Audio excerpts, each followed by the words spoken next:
समझौता express blast का investigation हुआ, मक्का मस्जिद का जो इन्वेस्टिगेशन हुआ, दरगाह शरीफ ब्लास्ट का जो इन्वेस्टिगेशन हुआ, इन सब में करीब 10 नाम ऐसे आए हैं जो एक्यूज हैं, चार्जशीटेड है, जिनका कि आरएसएस से कभी न कभी एसोसिएशन रहा है। राष्ट्रीय स्वयंसेवक संघ आरएसएस एक आतंकी संगठन है। आतंकी गतिविधियों में आरएसएस की संलिप्तता के सबूत सरकार के हाथ लगे हैं। यह बात करीब एक दशक पहले तत्कालीन केंद्रीय गृह सचिव आर.के. सिंह ने कही थी। यह वही आर.के. सिंह हैं जो आरा संसदीय क्षेत्र से भाजपा के सांसद और केंद्र की नरेंद्र मोदी सरकार में ऊर्जा मंत्री हैं। सिंह का वह बयान इन दिनों याद किया जा रहा है क्योंकि भाजपा को पीएफआई से आरएसएस की तुलना पर सख्त ऐतराज है।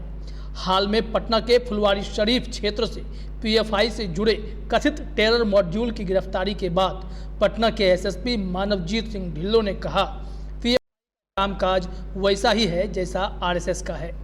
गोया शाखा लगाना, लाठी और परंपरागत हथियार संचालन आदि का प्रशिक्षण देना। ढिल्लों के इस बयान से भाजपा इस कदर नाराज है कि वह उनकी बर्खास्तगी की मांग पर अड़ गई है।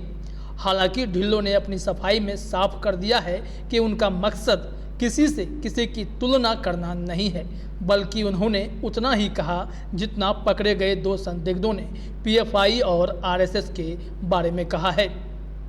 अब आइए हम कड़क अफसर कहे जाने वाले तत्कालीन गृह सचिव और मौजूदा ऊर्जा मंत्री आर.के. सिंह, जिनका पूरा नाम राजकुमार सिंह है, के 10 साल पुराने बयान से आपको रूबरू कराते हैं। पहले आप इस वीडियो में सुन लीजिए उन्होंने क्या कहा था। समझौता एक्सप्रेस ब्लास्ट का इन्वेस्टिगेशन हुआ, मक्का मस्जिद का जो इन्वेस्टिगेशन हुआ, दरगाह शरीफ ब्लास्ट का जो इन्वेस्टिगेशन हुआ, इन सब में करीब 10 नाम ऐसे आए हैं जो एक्यूज हैं, चार्जशीटेड है, जिनका कि आरएसएस से कभी न कभी एसोसिएशन रहा है, एज प्रचारक या कोई न कोई रोल आरएसएस में रहा है। यह इन्वेस्टिगेशन के दौरान जो स्टेटमेंट्स हैं विटनेसेस के, ये आए हैं और इसको मुझे समझता हूं कोई डिनाई करे। तो सुना आपने, तब के गृह सचिव आर.के. सिंह ने समझौता एक्सप्रेस, मक्का मस्जिद और दरगाह शरीफ में हुए धमाकों में शामिल 10 लोगों के आरएसएस से संबंधित होने की बात कही थी। गृह सचिव का यह बयान तत्कालीन गृह मंत्री सुशील कुमार शिंदे के उस बयान के बाद आया था जिसमें शिंदे ने आरएसएस और भाजपा पर देश में हिंदू आतंकवाद फैलाने का आरोप लगाया था।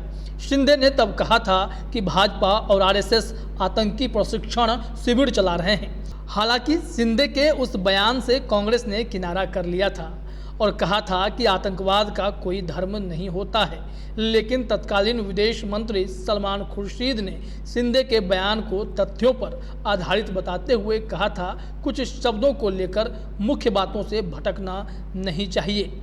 आज़ादी के बाद 30 जनवरी 1948 को राष्ट्रपिता महात्मा गांधी की हत्या दिल्ली के बिरला मंदिर में प्रार्थना सभा के दौरान हुई थी।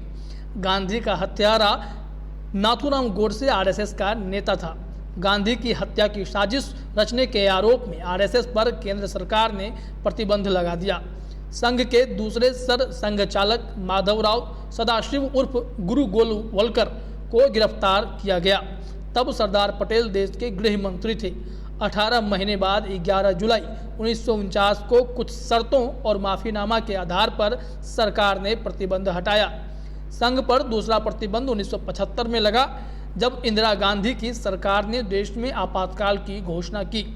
आपातकाल लागू होते ही देश में राजनीतिक गतिविधियां प्रतिबंधित कर दी गईं, विरोधियों को जेल भेजा जाने लगा था। अंतिम बार 1992 में संघ पर तीसरा प्रतिबंध लगा, जब अयोध्या में कार सेवकों ने बाबरी मस्जिद ढहा दी थी।